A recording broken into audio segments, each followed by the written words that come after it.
నమస్తే welcome to BCN news నేను విజయలక్ష్మి ముందుగా ముఖ్యాంశాలు క్రియాశీలక సభ్యత్వ కిట్ల పంపిణీలో సేవలు అందించిన వాలంటీర్లతో పవన్ కళ్యాణ్ సమావేశం జన సైనికులు వీర మహిళల ప్రేరణే జనసేన పార్టీకి శ్వాస అని వెల్లడి జగన్ పాలనలో ఏపీ ఆర్థిక మూలాలు దెబ్బతిన్నాయన్న మంత్రి నిమ్మల నేడు వికాసం వైపు అడుగులు వేసేందుకు కూటమి ప్రభుత్వం పనిచేస్తోందని స్పష్టీకరణ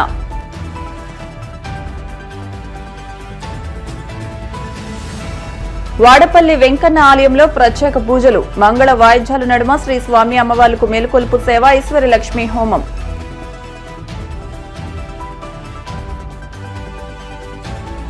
తిరుమల శ్రీవారిని దర్శించుకున్న ఆర్సీబీ కెప్టెన్ రజత్ పాటీదార్ జితేష్ శర్మ ఆలయ మర్యాదలతో స్వాగతం పలికిన అధికారులు జన సైనికులు వీర మహిళల ఆశయమే జనసేన పార్టీకి ప్రేరణ అని వారి ఆకాంక్షలు అభిమానమే పార్టీకి ఇంధనమని జనసేన పార్టీ అధ్యక్షులు ఉప ముఖ్యమంత్రి పవన్ కళ్యాణ్ అన్నారు. ప్రాంతాలు మతాలు కులాలు సంస్కృతులను దాటి భిన్నమైన వాతావరణంలో పెరిగిన ఒక సమూహం తాలూకా బలమైన ఆశయానికి జనసేన పార్టీ వేదిక అని చెప్పారు. పార్టీ క్రియాశీలక సభ్యత్వ కిట్ల పంపిణీలో స్వచ్ఛందంగా భాగస్వాములైన వారితో పవన్ ప్రత్యేకంగా సమావేశమయ్యారు. ఈ సందర్భంగా ఆయన మాట్లాడుతూ తాను మానవత్వాన్ని నమ్ముతానని కొన్నిసార్లు కులాలు మతాల ప్రస్తావన తన మాటల్లో వచ్చినా అంతిమంగా మాత్రం ప్రతి ఒక్కరూ బాగుండాలని మనిషికి మనిషి తోడ్పడాలని అన్నదే తన అంతరార్థమని తెలిపారు. పార్టీ నడపడం చాలా చాలా కష్టసాధ్యమే. పార్టీ ప్రారంభించినప్పుడు నాకు నిజంగా ఏ ఐడియా లేదు, ఏ అవగాహన కూడా నాకు లేదు. చెయ్యాలి అన్న ఒక్క మ్యాడ్ కమిట్మెంట్ తప్ప ఎలా నేర్చుకుంటాం, స్విమ్మింగ్ ఎలా నేర్చుకుంటాం, దూకే అంటే అంత మానసిక అంటే దాని ఏమంటే ఒక మెంటల్ బ్యాండ్విడ్త్ అంత థింకింగ్ ఉందా మనకి. సో నేను అంతకుముందు మార్నింగ్ కూడా మీరు చూస్తుంటారా, మీరు ఎవరైనా వచ్చారు అక్కడికి? మార్నింగ్ వచ్చారు కొంతమంది, లైవ్ చూస్తుంటారు కదా. అంటే దేశం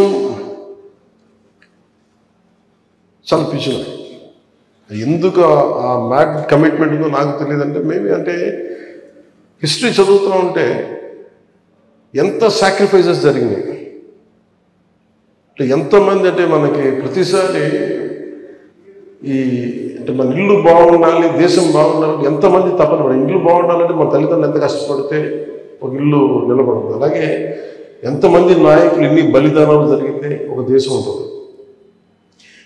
సో ఎంతసేపు గిల్ట్ ఏముండేదంటే ఎంతసేపు మనం తీసుకోవడం అలవాటు అయిపోయింది కానీ తిరిగి ఇవ్వడం అలవాట్లేదు అనేది అనిపించింది చిన్నప్పటి నుంచి. మేబీ ఆ తపన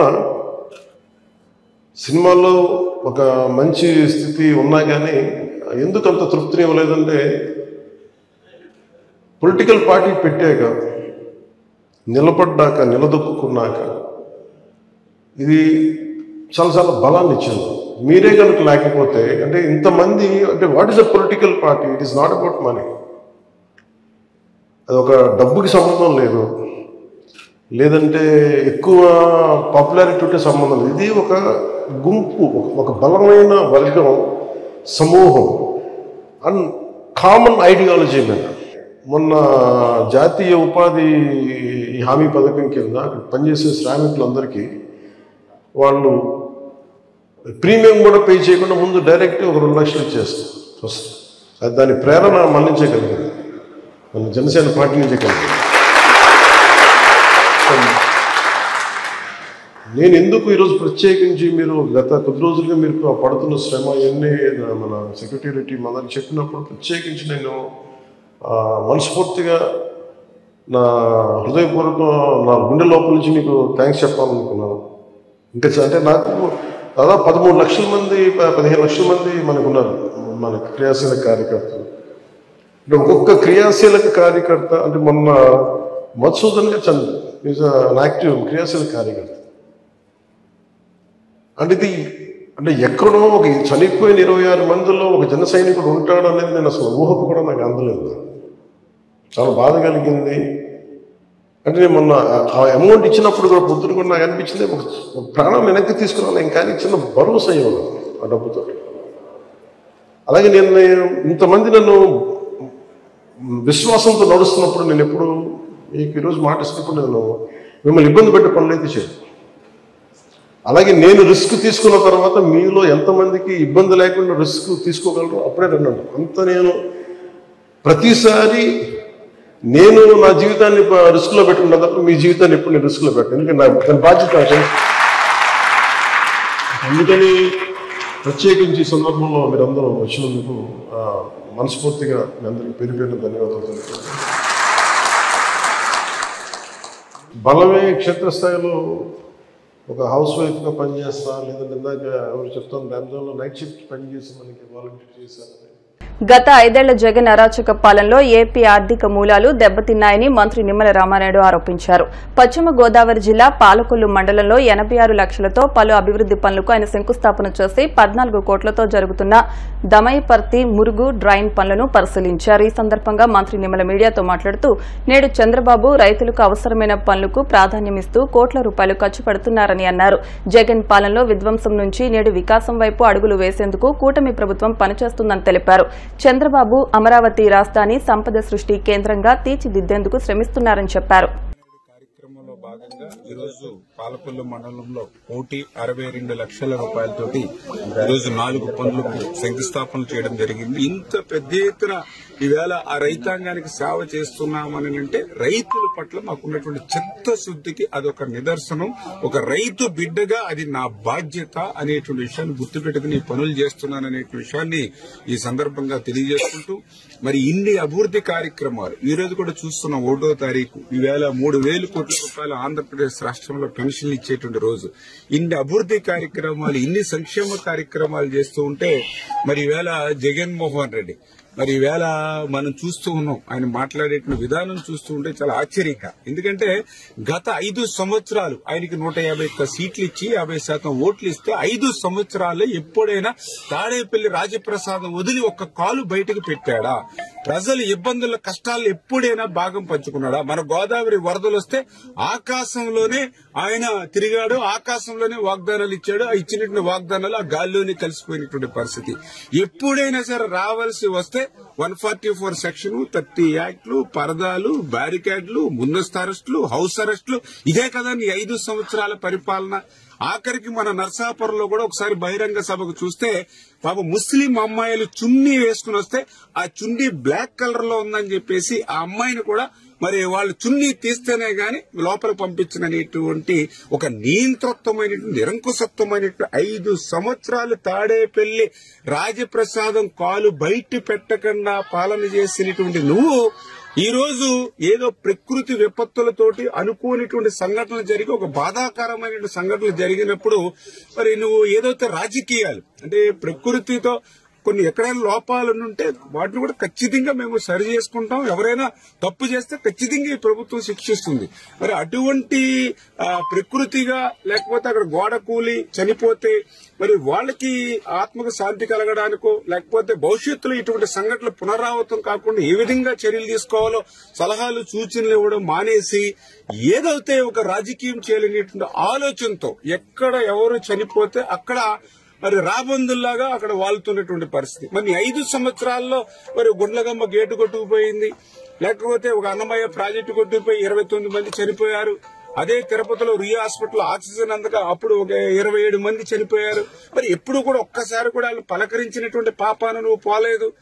మరి ఈవేళ ఒక ఏదో అనుకోనిటువంటి దుర్ఘటన జరిగి చాలా బాధాకరమైన విషయం. మరి దానికి మనందరి మనసు కూడా కలిసివేసింది. దాన్ని ఎట్లా మనం భవిష్యత్తులో అటువంటి సంఘటనలు పునరావృతం కాకుండా ఎట్లా చేయాలనే దాని మీద దృష్టి పెట్టకుండా రాజకీయాలు చేసేటువంటి విధంగా నువ్వు వ్యవహరిస్తున్నటువంటి శైలి చూస్తూ ఉంటే ఈవేళ జగన్మోహన్ రెడ్డి వైఎస్ఆర్సీపీ పార్టీ అధ్యక్షుడు కాదు, ఆయన రాబందుల ముఠాకి ఒక అధ్యక్షుడిగా ఉన్నటువంటి పరిస్థితి ఈ రోజు ఈ రాష్ట్రంలో కనిపిస్తున్నటువంటి స్థితి. కోనసీమ తిరుమలగా వర్ధిల్లుతున్న వాడపల్లి శ్రీ వెంకటేశ్వర స్వామి ఆలయంలో గురువారం ప్రత్యేక పూజలు వైభవంగా నిర్వహించారు. మంగళ వాయిద్యాల నడుమ శ్రీ స్వామి అమ్మవార్లకు మేల్కొలుపు సేవను నిర్వహించిన అనంతరం ఐశ్వర్యలక్ష్మి హోమాన్ని జరిపించారు. అర్చకులు శ్రీ స్వామి అమ్మవార్ల వసంత మండపంలో అష్టోత్తర పూజలు నిర్వహించగా ప్రత్యేక అలంకరణలో ఉన్న స్వామిని దర్శించుకుని భక్తులు తరించిపోయారు.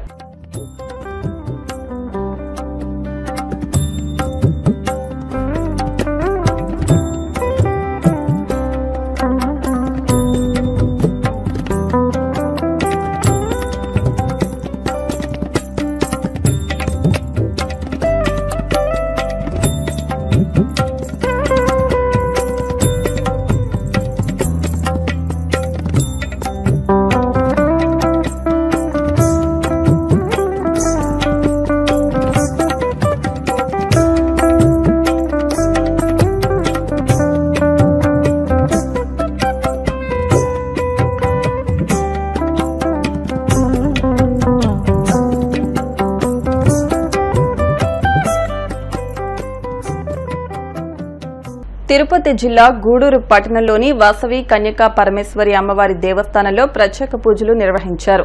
వాసవి మహిళా సమాజం ఆధ్వర్యంలో మహాశివునికి ఉసిరికాయల పూజ, అమ్మవారి కుంకుమ పూజ వైభవంగా నిర్వహించారు. భక్తులు అధిక సంఖ్యలో పూజా కార్యక్రమాల్లో పాల్గొని తీర్థ ప్రసాదాలు స్వీకరించారు.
ఇప్పుడు కాసేపు ప్రకటనలు.